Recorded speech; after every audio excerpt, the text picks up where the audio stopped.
Imagine standing in the middle of a violent storm. The wind is howling, the rain is lashing down, and the trees around you are bending to the breaking point. Yet, inside you, there is a candle flame that does not flicker, not even once. Welcome back to Wisdom Diaries. In our modern lives, we are rarely caught in physical storms, but we are constantly battered by emotional hurricanes.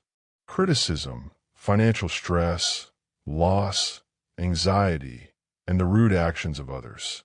We often feel like dry leaves blowing in the wind, helplessly reacting to whatever happens to us. We think that peace will come only when the storm stops, when the problems are solved, when the people around us change. But what if you didn't have to wait? What if you could cultivate a mind so vast and a peace so deep that nothing, absolutely nothing, could disturb your inner sanctuary? Today, we are going to walk through 10 profound Buddhist principles. These are not just rules.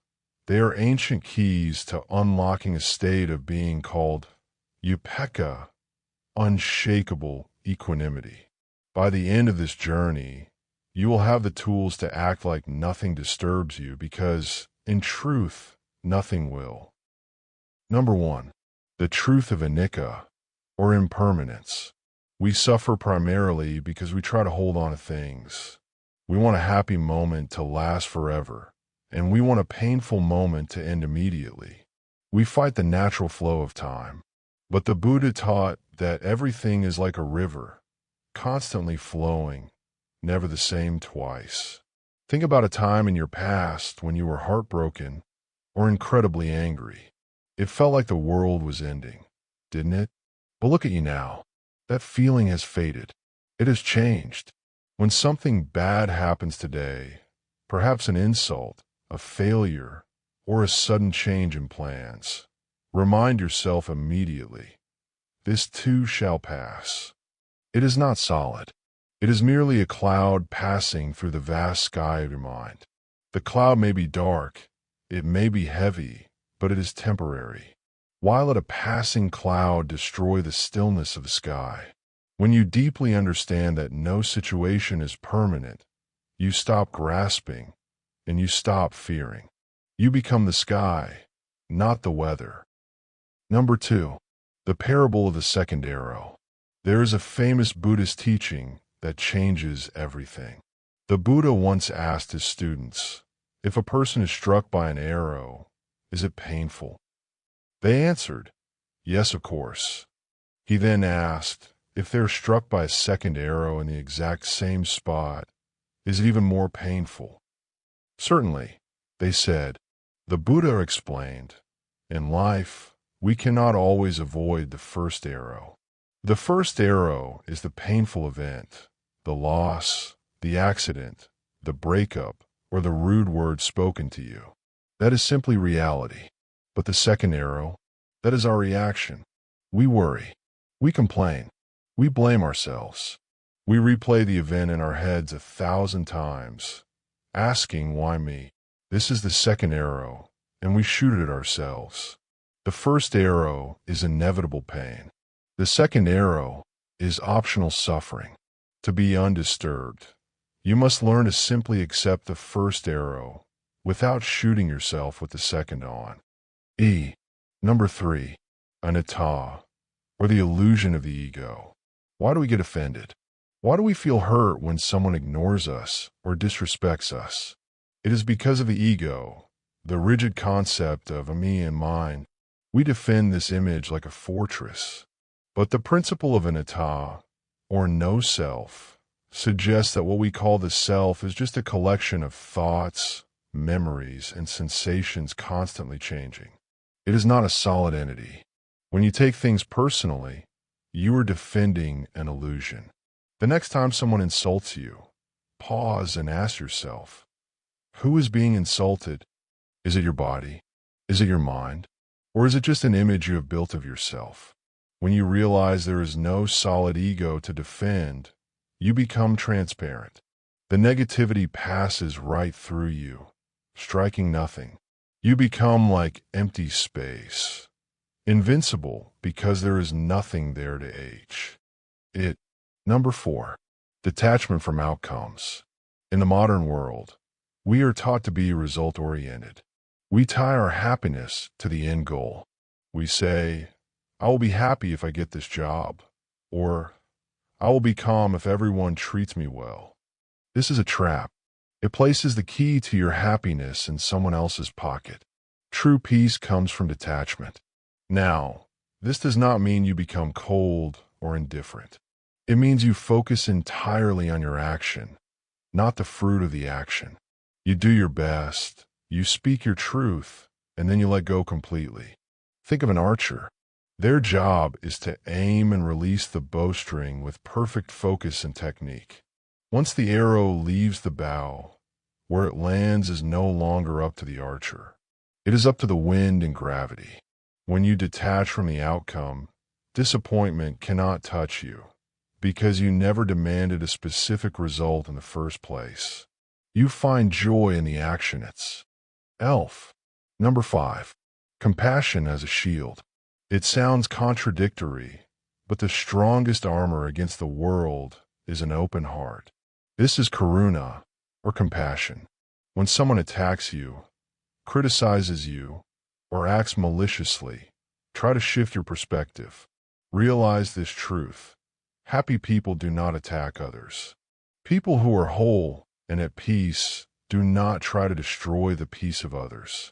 Only those who are suffering, who are confused, or who are in deep internal pain, lash out. Instead of seeing an enemy, try to see a suffering human being. If a sick person coughs on you, you don't get angry at them. You realize they are ill. Treat the negativity of others as a sickness. Respond with compassion, not aggression. When you view the world through eyes of compassion, no one can be your enemy. You remain undisturbed because you understand the source of their pain. Number 6. The space of the pause.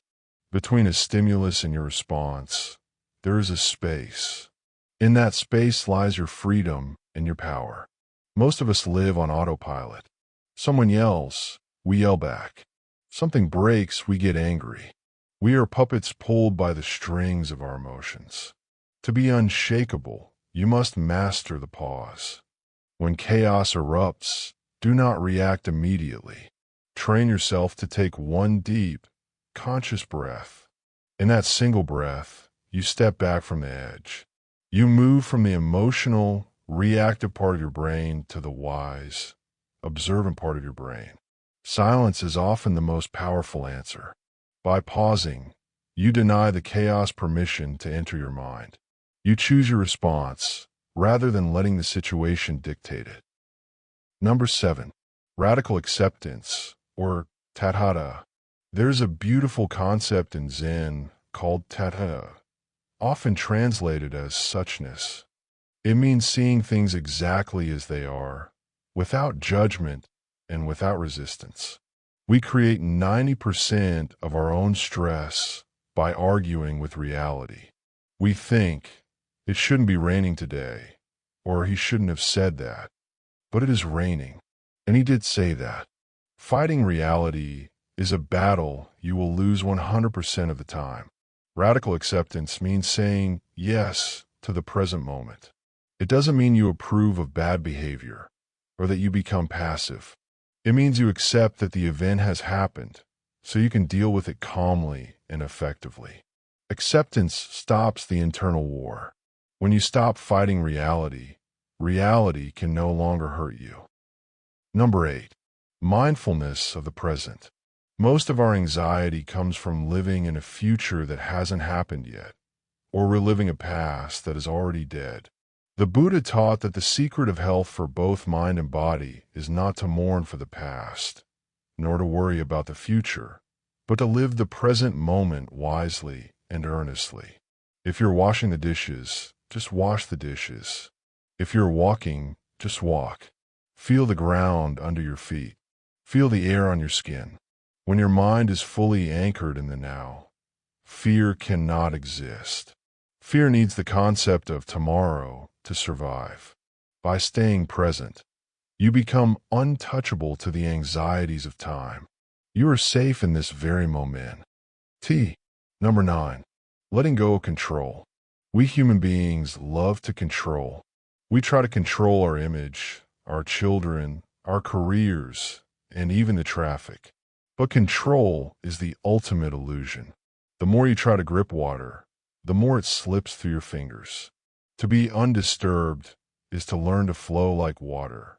Water does not complain when it meets a rock. It simply flows around it.